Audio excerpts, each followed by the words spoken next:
remember how long ago now, but maybe 4 or 5 years ago, Eastern Owl and Shalloway, the children's choir that I work with, we came together through a project with the National Arts Centre.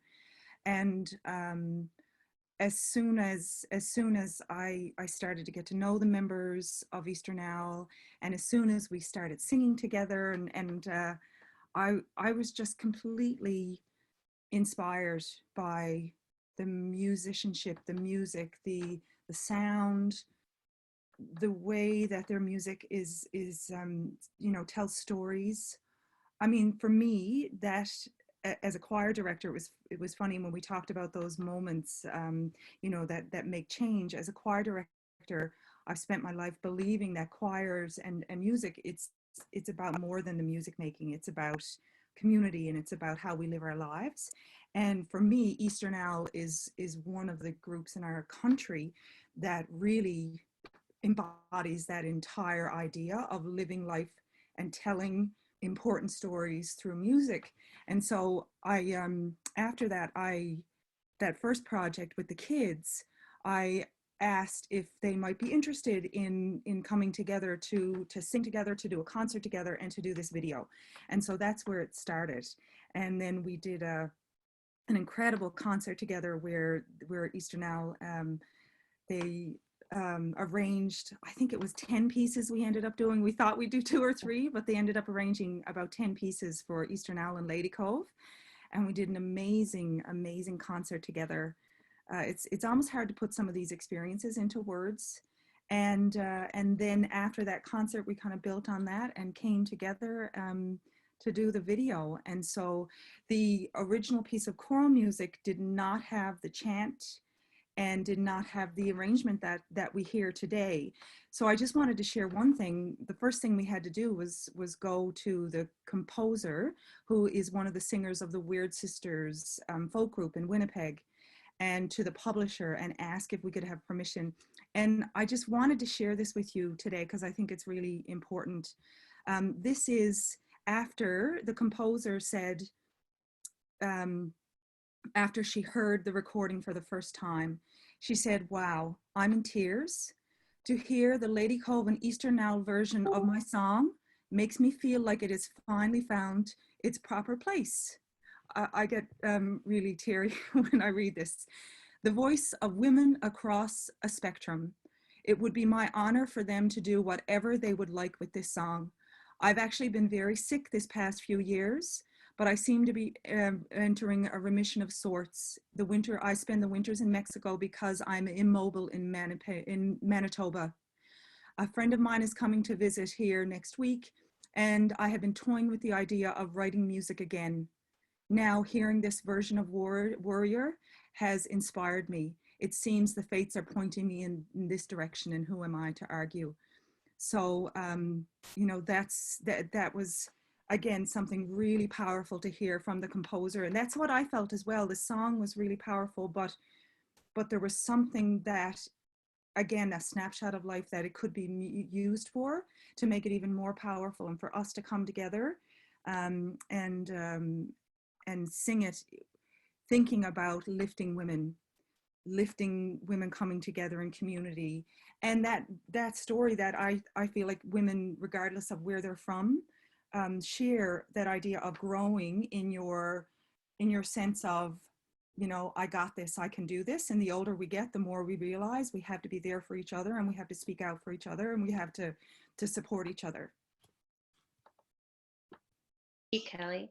One of the lines in the song, you know, I am an older woman now. I'm hearing the alto line, I think.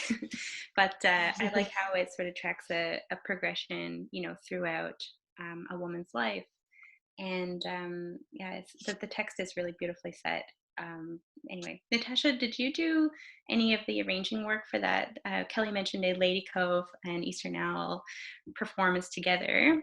One of the things I was interested in talking about today is like the collaboration has such a powerful impact on the people who witness it, but also for the people who are doing the collaborating, it can really like plant a lot of seeds of change within your own self as a musician. But it's so much work.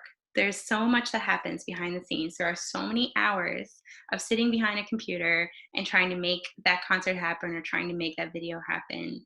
And like, I was hoping Natasha or Jenelle too, you might be able to speak about sort of, how has your collaboration together with Kellie or with each other, because I know Natasha and Jenelle, you've worked together for a long time as well.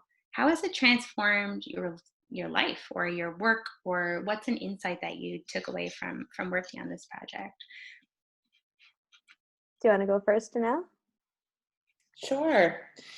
Well, I think that this project was beautiful. I was watching the video and tearing up myself. And, there's a couple things that I really took away from this project, not only as an artist, but as a woman. And I found sisterhood in a lot of the women that I met through Lady Cove. And so we've always considered Eastern Owl more than just a musical group. We're sisters, we're family. We support each other, we love one another. And I've found those relationships in some of the women that I've met through this experience. So I think that, like as artists, as Indigenous women, we're always looking to strengthen our relationships. And that's such an integral part of our process when collaborating with community. Is the very first thing that we consider is relationship building. And like Kellie said, it took years for us to get to the point of creating this video. And that was so that we could develop our relationship and form a strong bond as artists and as women. I think that another thing that I take away from this experience, and not so much with the Warrior video, but the collaboration that we did to come up with the concert, is letting go of your art and letting it and trusting other people to amplify the voice that you're trying to get across. So like, when you write something that's so deeply personal and about your community and about your, your personal experiences or your group experiences, and then you give that to a larger group so that its purpose can be, so that it can be fulfilled, the purpose of the music, right? So like a lot of the times when I write pieces, and some of the pieces that were performed at the Warrior concert with Lady Cove, they are to make sure that a narrative is reaching a platform so that stories can be told. And, like I felt that during this process, the way we discussed the pieces and the narratives, and then, the women of Lady Cove and Eastern Owl sang them together, it amplified the message. More people got to understand the narrative. They got to tell the story.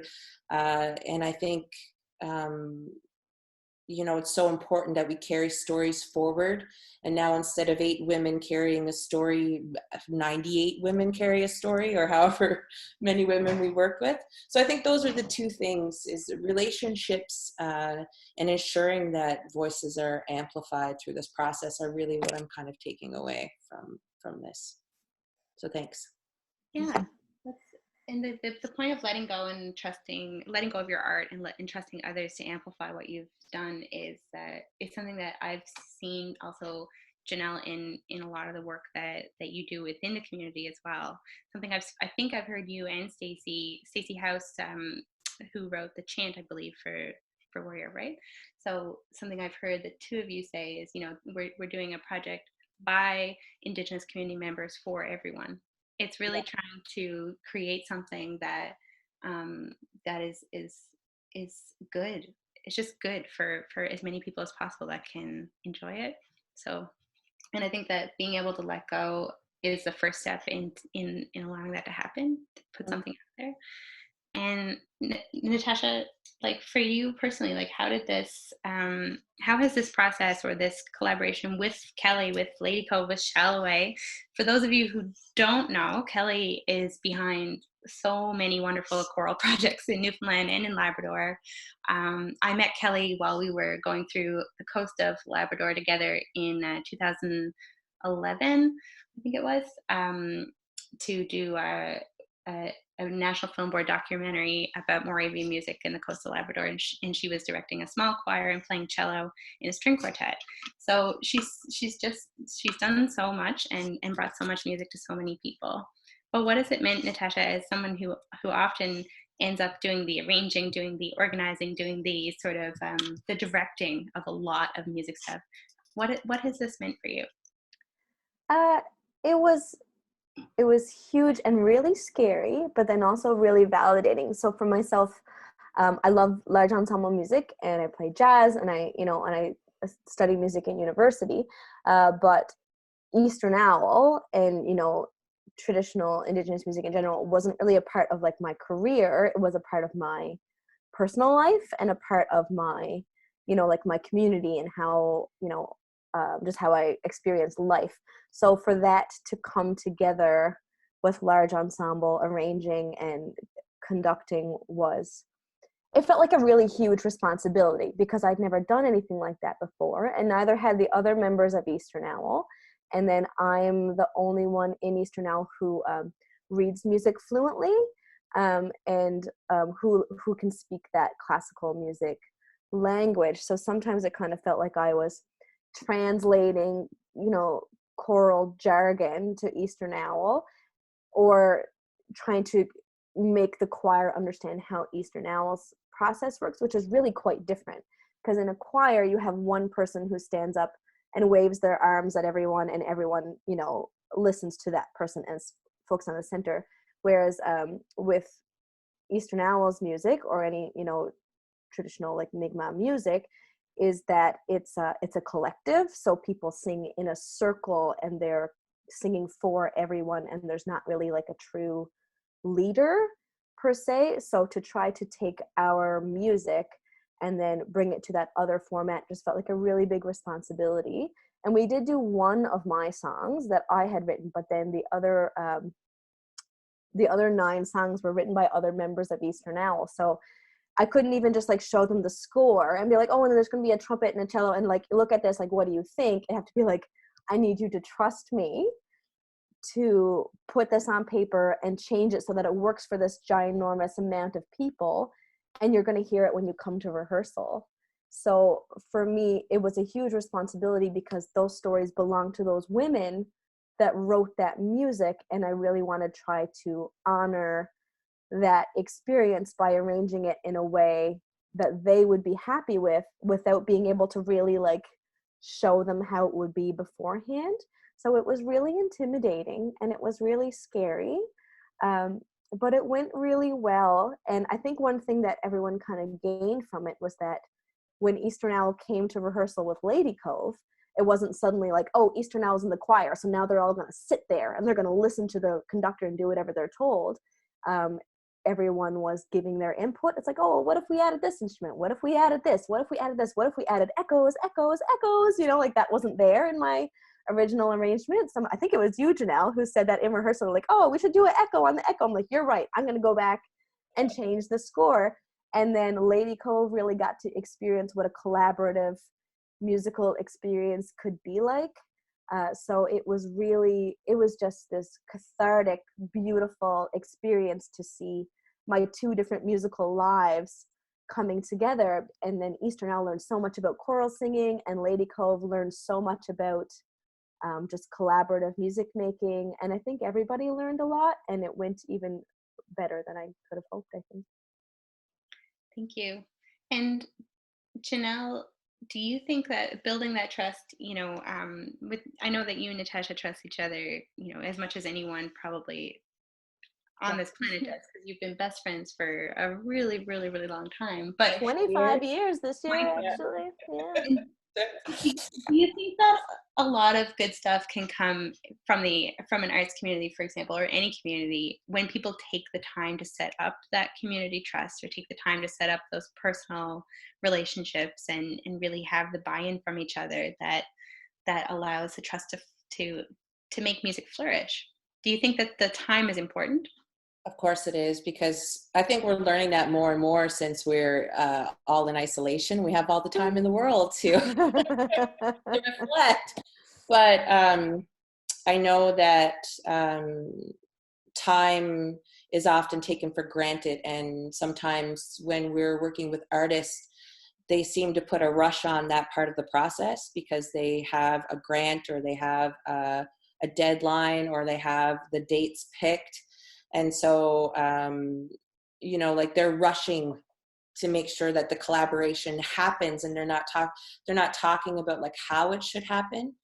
And so I know for Eastern Out, well, Kellie and Jen made it really easy for us because they're such fabulous women, and Leslie and all the women in Lady Cove, they're so, they were so good at that part of respect and reciprocity, and, you know, like all those R words that mean so much in Indigenous cultures. That relationship building became very easy with them because of what they stood for, and, you know, how they interacted with us as a group. They showed us a lot of respect, and we were very grateful for this collaboration, because that's not always the way it works when people try to collaborate with our group, right? So we've had some negative experiences, and I think that this is an example of a very beautiful collaborative process. But yes, relationship building is central, and I think that it can be seen in the product that comes from working in that way. It's also going to have longevity, and you know, like it's sustainable. So like we don't think that this Video Warrior is the last project that we will collaborate on together, right? Yeah. And Kellie, what do you think, what is your wildest dream for both this video and the broader, I guess, the broader vision of working with Eastern Owl, or working with someone like, you know, Natasha, who's a wonderful arranger, working with other members of Eastern Owl or other groups in these like hugely collaborative processes. But as someone who works a lot in community, what do you think becomes possible because of this, and what are your wildest dreams? Well, just before that, I just wanted to kind of add to that conversation about the relationship. I wish I could have the opportunity for everyone in Lady Cove, because it's often a topic of discussion of how much we learned about relationship building and about process and so many other things from working with all the women in Eastern Owl. I feel like I'm a different conductor. Again, that whole process that Natasha and Jenelle were talking about, because in the kind of classical conducting world, I would be even considered somebody who, you know, kind of lets the choir talk more than they would most. You walk in, nobody's allowed to say a word. You do exactly what you're told. And for all of us to sit and see, because of the time, because of the respect and the collaboration, and recognizing everyone has something to bring to this. Like, I've become a different musician, a different conductor. And you know, I can't tell you how, and that like there's 60 women in this choir whose lives have been changed. And, you know, when I hear Jenelle speak about the time it needs to take to build relationships, and again, this process for me, because I feel like I am I've changed. Then I think, okay, so if I do this with every single musical relationship, let alone the other ones, and if I recognize this and slow down enough, or prioritize enough that I recognize it can't be just like you say, getting this done, how much richer will all, you know, so many other aspects of my life and musical life and friendships and it's just been incredible. So I just wanted to also share that. I guess lots of dreams, like I said, I've said to Natasha and Jenelle, a couple of people, there's like, whenever they ask if they'd like to do anything, I would never say no, because I know it's going to be something really special and really wonderful. One of my dreams would be for us to travel, to take this collaboration both in our own province, in our own country, and in other places. Again, because I think the stories and the messaging and the relationships and the music making is all really special. And so we were actually going to apply to go to an international conference, but we weren't, with the video, we weren't quite far enough along for a really strong application. But I think, you know, we might in the next couple of years, now that we've done the video and we have all of this material, I think we would be able to apply to go. I mean, this conference was in New Zealand. Like, there's places we could go and just share those experiences with other people. Yeah, and I think that those are some of my dreams, which I think are completely doable. Yeah, I think you guys could do that for sure. Yeah, I'm such a huge fan of all of you as individuals.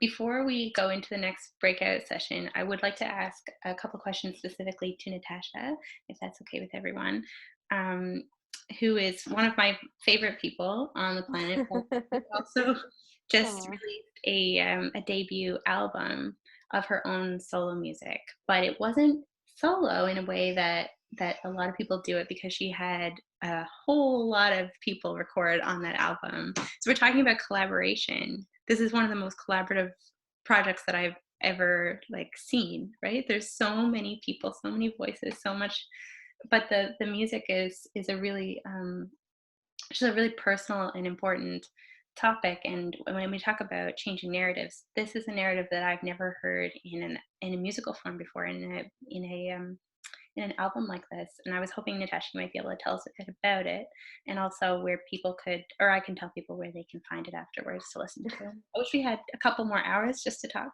about our music. Sure. Well, it was quite collaborative, yeah. And Kellie plays cello on it, and Jenelle sings on it. And there's 94 people in total. So Lady Cove Women's Choir performs on 3 songs as well. So, well, it's a concept album about the stages of grief. And it was set to be released on March the 14th, which is the day that our whole province basically shut down and the concert was canceled. So I spent 4 years making this record, and then it kind of was released into thin air, kind of. So it was a very strange experience, but it exists, it's there. And it was written after I lost my infant daughter in 2016. So I, as a really musical person, music is just at the core of how I experience the world. I was looking for music to listen to. You know, if you go through a really bad breakup, you can eat a tub of ice cream and listen to Joni Mitchell. And you're like, I'm validated. But I couldn't find any music to listen to that I could relate to, that I could dig into, to just be at one with my misery, which is what I really wanted to do at the time. So without any real intention of doing anything with them, I just started writing songs because I just needed music to help me experience what I was experiencing. So I ended up with a collection of songs about grief and depression, and I wrote them over a series of a few years. And then they were such big feelings and they were such complex feelings that I felt just me performing them alone didn't really convey the complexity of what I was feeling. So it's this song needs strings, this song needs Eastern Owl, this song needs a choir, this song needs a 14-piece horn section. So and I've spent my whole life, my whole career, arranging other people's music. So it was kind of cathartic for me to really dig into my own music and spend a ridiculous amount of time arranging them to be exactly how I heard them in my head. So yeah, and it was beautiful to have Kellie there and have Jenelle there to be a part of it. Yeah, and I was supposed to play violin for the show on March 14th that got canceled, and I was I can't even describe how much I was looking forward to participating in that with you. And it was my own sadness at its cancellation is completely small compared to yours, but it was really heartbreaking to lose that opportunity to come together in that moment. So yeah, I'm still sending you a lot of love about that, and hope that we can, I got your vinyl album dropped off last night at my house, and I'm looking forward to putting that on today. I have the CD as well in my daughter's room. She listens to it. She's a huge fan of Eastern Owl and of Natasha specifically. Anyway, a lot of love and respect to you for putting in the time and energy on that work. And I hope that this isolation experience gives you a bit more opportunity to work on your own your own music and set some creative practices in place for making sure that that's a big part of your life going forward. That's my biggest wish for you right now. Can I just add that the album is called Ease Back, and it's at Fred's. Just saying, like, could I do a little plug for Natasha? Yeah, I was gonna say, like, everybody go and Get it. And Yeah. she has the vinyl. I believe you still have more vinyl now that people can order as well, right? Yeah, and you can order it directly from me too if you want. Put some more dollars in my pocket. If you want to shoot me a message, you can. But you can also get it at Fred's Records, and they ship anywhere in the world. It's on Apple Music and Spotify. There's singles on YouTube. So if you look up Natasha Blackwood, Ease Back, wherever you listen to music, you'll find it. It's out there in the world. There's no concert, but you can access the music pretty easily. Yep. Thank you for that. It's really, really, really beautiful.